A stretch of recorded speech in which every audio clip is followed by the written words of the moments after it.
자, 안녕하십니까. 이슈맨의 주식뉴스공장. 심층 분석 부분들은 아니고, 아침 브리핑에서 오늘 그 큰 그림 1.0 버전 출시 발표 나올 거라고 말씀을 좀 드렸죠. 그래서 오후 4시 정도의 장 마감 후에 관련된 내용들이 나왔습니다. 물론 기존에 이미 상당 부분 논의가 된 내용이고 언급된 내용인데, 오늘은 4차 산업혁명위원회가 첫 번째로 비전 큰 그림 1.0 버전을 발표를 했습니다. 어떤 내용들이 있는지 그거 관련된 부분들 한번 정리를 해보도록 하겠습니다. 오늘 막판에 외국인들이 한 400억 정도 코스닥 쪽에서 순매수 부분들이 들어왔습니다. 지수 편입 관련된 부분들과 좀 연관성 부분이 있는 것 같은데, 일단 대형주 쪽에서는 6천억 가까운 매도, 그리고 마감 브리핑을 체크해드렸던 부분에서 신용 저가주 이런 부분들은 계속 좀 피하시는 전략 부분들 얘기 좀 드려보도록 하겠고, 아무래도 정책적인 관련된 부분들이 우리가 좀 일부 부분이라도 어차피 틈새 시장에서 개별 각계 전투 부분들이 진행되는지 이건 계속적으로 체크를 할 필요가 있기 때문에 4차 산업혁명위원회에서 오늘 발표를 한 큰 그림 1.0 버전 어떤 내용들이 있는지 다양한 분야에 전체적으로 좀 얘기를 좀 했어요. 그래서 보시면 지능형 혁신 프로젝트 여러가지 내용들이 있는데, 분야별로 제가 이 내용은 좀 괜찮다, 좀 특이하다 라는 부분들이 있으면 먼저 보도록 하겠습니다. 먼저 인프라 관련된 부분들입니다. 오늘 2017년 11월 달입니다.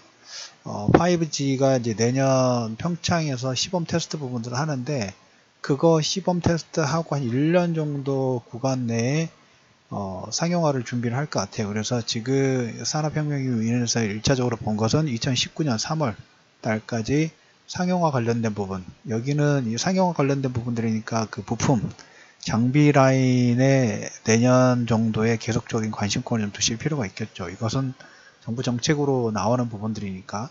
덧붙여서 통신주들 움직임 자체가 최근 LG U+가 상당히 좀 강하게 받는 부분들이 나오고 있어요.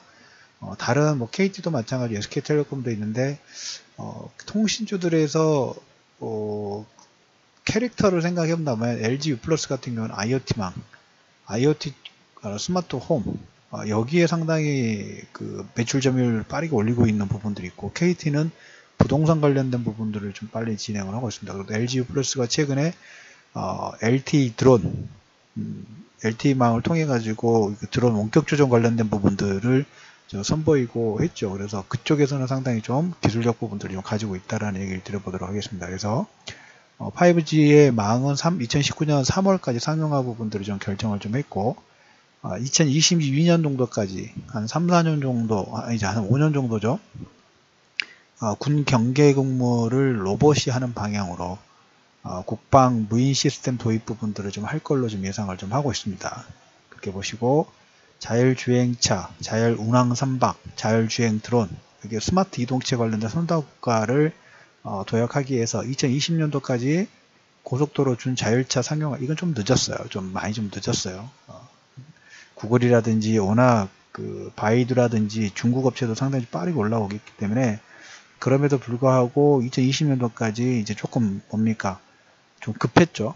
더 급하게 좀 진행할 필요가 있고, 제가 보는 부분은 고속도로에서 준 자율차 상용화 관련된 부분은 시대 흐름에, 근데 여기에 하나 더 보실 부분이 2022년도까지 자율 선박 있죠. 선박의 최초 운항을 목표로 제시를 했어요. 이것은 조금 한번 어떤 내용들이 있는지 조금 디테일하게 좀 볼 필요가 있지 않느냐라는 코멘트하고, 2022년도까지 자율 선박을 최초로 운항해 보겠다. 여기에는 또 다양한 통신망도 필요할 것이고, 거기에 들어가는 지금 딱 생각나는 게 항만 운영 관련돼서 삼성 STS가 지금 블록체인 기술 부분들을 좀 하고 있는데, 여기하고도 좀 연관성 부분들이 좀 있지 않을까 하는 생각 부분도 좀 합니다. 그래서 자율주행 관련된 부분은 스마트 이동체 관련된 부분들은 운항 선박, 자율주행 드론, 그 다음에 선박, 그 다음에 고속도로 준 자율차 상용화 관련된 부분들, 그리고 이제 에너지 관련된 분야는 1차적으로 스마트 그리드 관련된, 지금 이 스마트 그리드 관련된 부분하고 손정희 씨 소프트뱅크하고 지금 아시아 쪽 스마트 그리드를 몽골 쪽에서 전력 생산을 해가지고, 지금 유럽 쪽 같은 경우에는 몽골에 사막이 있죠. 이 사막에서 전력 생산을 해가지고 중국이라든지 일본, 한국이 사용하는, 우리나라는 북한 때문에 참 많은 걸 못하고 있기는 합니다. 나진 핫산 그 유라시아 철도도 이용도 좀 그렇고 선제상사도 좀 시범사업 부분을 하고 있긴 합니다만은, 아무튼 이 내용도 있습니다. 그래서 1차적으로 기능형 전력 계량기 있죠. 보급을 3년인가 4년 내에 일단 국내 자체적으로 다 100% 보급을 하려고 하는 부분들이 좀 없지 않아 있습니다. 그래서 2022년도까지 기능형 전력 계량기를 100% 보급을 하고, 소규모 전력 중개 시장은 일단 법 개선 부분들이 좀 돼야 돼요. 이제 향후에 전력 생산 부분들은 지금 모든 체계들 보면 중앙 집권이죠. 은행도 마찬가지예요. 모든 그 거래 내역 부분들 중앙 서버에서 관리를 해서 다시 밑에서 올라오면 다시 내려가는 이런 중앙 집권식 부분들인데, 향후에는 여기가 이제 블록체인 기술 부분들이 가가지고 각자 개개인이 분산형으로 진행될 겁니다. 그래서 지능형 전력 계량기는 2022년도까지 100% 보급 부분들을 목표로 좀 하고 있다 라는 코멘트를 좀 드려보도록 하겠고, 핀테크 관련된 부분들은 2배로 확대하기 위해서 금융규제 테스트베드를 운영을 하고, 물류산업은 자동화를 도입해서 스마트 물류, 스마트 항만, 여기도 아마 블록체인 부분도 들어갈 거예요. 그리고 교통 분야는 스마트 도로 구축을 30% 이상 중후반까지 증가시키는, 그리고 이제 이런 신산업 분야 같은 경우에는 규제 완화를 진행을 좀 해야 됩니다. 너무 많이 규제가 막혀 있어요. 그래서 대표적으로 지금 규제 완화 같은 경우에 우리나라 공유 서비스가 상당히 뭐 각 나라마다 우버 같은 경우에도 되는 나라 있고 안 되는 나라 있기는 합니다만은, 그리고 소프트뱅크가 우버를 인수를 하기 위해서 지난번에 그 14% 지분 매입 부분들을 선언을 했죠. 그런데 이 공개 매수 하기 전에 이것은 뭐 의도적이었는지 그건 잘 모르겠지만은 해킹 관련된 부분들이 나오면서 소프트뱅크가 약간 갸웃갸웃하고 됐죠. 그래서 그 주가 인수 가격을 조금 다운시킬 수 있는 그런 역할 부분도 좀 하는 것 같습니다. 근데 우리나라는 공유경제 관련된 부분에서 이게 지금 볼보하고 우보가 그 향후에 전기차 자율주행되는 부분들 공동 구매 부분들 하기로 했죠. 그러면서 제가 현대차가 여기에 조금 늦게 됐을 경우에는 어떻게 하나의 OEM 상품을 생산하는 그걸로, 이건 좀 빠른 길은 합니다만은, 섣부른 논란이 될 수 있기는 합니다만은, 거기에 대응 부분을 늦게 할 경우에는 글로벌 전체적으로 차 브랜드를 보는 시대가 아니라 이제는 그 자율주행 시스템을 누가 만드느냐, 여기를 더 보기 시작을 했어요. 그리고 이렇게 이 공유 서비스 같은 거, 국내 같은 경우는 뭐 쏘카나 그린카 가 도심 지역은 지금 그 운전자가 직접 운전해가지고 차량만 빌리는 서비스를 하고 있죠. 근데 향후에는 이 운전자가 없이 자율주행으로 된다고 생각을 하시면, 누가 이 자율주행 시스템을 정확하게 좀 더 편안하게 만드냐에 따라서 도심권은 장악을 하는 거죠. 장악을 하고 그 회사가 차량 구매 부분들을 대량 구매 부분을 하기 때문에 OEM로 만드는, 그러니까 차량을 누가 만드느냐 그렇게 중요하지 않아요. 그 시스템을 누가 좀 더 높이 밸류하고 정확도를 가지고 있느냐가 좀 더 그 일반 소비자들한테 어필을 하는 그런 요건 부분들이 좀 될 것 같습니다. 이 부분 체크해 두십시오. 그리고 그 10조 원 정도 규모의 혁신 보험 펀드는 제가 장중에 텔레그램 그 팟빵에 공지사항 보시면 텔레그램 주소 부분 올려놨습니다. 거기에 주소 그 10조 관련된 내용 나왔을 때 제가 바로 올려드렸으니까 그 내용 참고를 하시고, 의료 쪽 같은 경우에 보면 예방부터 치료까지 스마트 의료 산업을 창출을 하고, 이게 이제 바이오하고 연결을 좀 시키는데, 여기에 이제 어떻게 보면 스타트를 가야 돼요.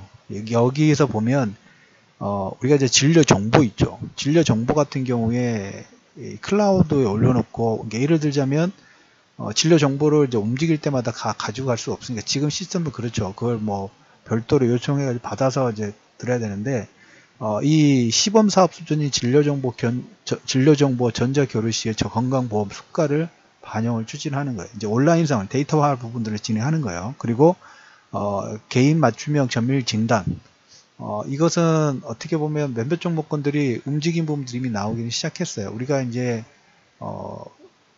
건강보험 같은 경우에는 지금 뭡니까? 내가 현재 내 몸 상태에서 아픈 곳이 있는지 안 좋은 곳이 있는 건지 이걸 진단하기 위해서 건강검진을 매년마다 받으신 분들 많죠. 그리고 어느 정도 나이 되면 꼭 매년 받아야 된다 이렇게 혹시나 모를 걸 체크하는 그런 단계인데 이 정밀 진단 같은 경우 유전자 진단 같은 경우에는 아예 그 전에 보는 거라고 보시면 돼요. 병 걸리기 전에 내 몸의 유전자 정보가 어디 병이 취약한지 이게 지금 가격 자체가 계속 다운되면서 계속 상용화 부분들을 진행을 하고 있습니다. 여기와 연결을 좀 시키면서 이 신약 개발 주기도 비용 단축 부분들 하고 거기에 플러스 알파로 세계 최초 외부에서 조종하는 캡슐 내시경을 상용화를 좀 할 걸로 좀 보이고 있습니다. 그래서 개인 맞춤형 정밀의료 AI 기반 통해가지고 신약 개발 여기는 근데 어떻게 보면 데이터가 저기도 생명이에요. 데이터가 의료 정보 같은 경우는 데이터를 누가 많이 가지고 있느냐. 근데 많이 가지고 있을 수가 없죠. 지금 시스템 같은 경우는. 그래서 가장 기본적으로 뭡니까? 아까 말했던 시범사업 수준인 진료 정보, 이 전자교류, 이 데이터를 가지고 테스트 부분들을 해본다고 보시면 될 것 같아요. 그리고 스마트 공장은 지능형 제조 로봇을 상용화하는 부분, 그리고 미령이 에너지 아까 전략 계량기 2022년도까지 100% 보급 관련된 얘기를 드렸고 스마트팜 양식장 확산, 농업 해양 로봇 혁신, 그 다음에 스마트 시티하고 스마트 건설 같은 경우는 지금 스마트 홈하고 어떻게 보면 이쪽 도시 스마트 시티 관련된 부분들은 시장 자체가 우리나라만 커지고 있는 게 아니라 중국도 지금 슈만주구를 대표적인 케이스를 만들려고 하고 있고 사우디아라비아 홍해 쪽에 그 500조 투자하는 데 있죠. 거기도 지금 스마트 시티를 만들려고 하는 부분들이 없잖아요. 그리고 최근에 이라크 했던 것 같아요. 이라크가 우리나라에 스마트 시티 건설 관련된 부분들을 요청을 했습니다. 그 부분 체크를 해 두시고 국방은 아까 그 로봇으로 경계감시 대체 무인화율을 한 20% 이상 달성을 할 것 같습니다. 그래서 로봇 관련된 부분들 관심권 두시고 환경도 미세먼지 대응 부분, 그 다음에 빅데이터 통해 가지고 미세먼지를 원인 구명한다.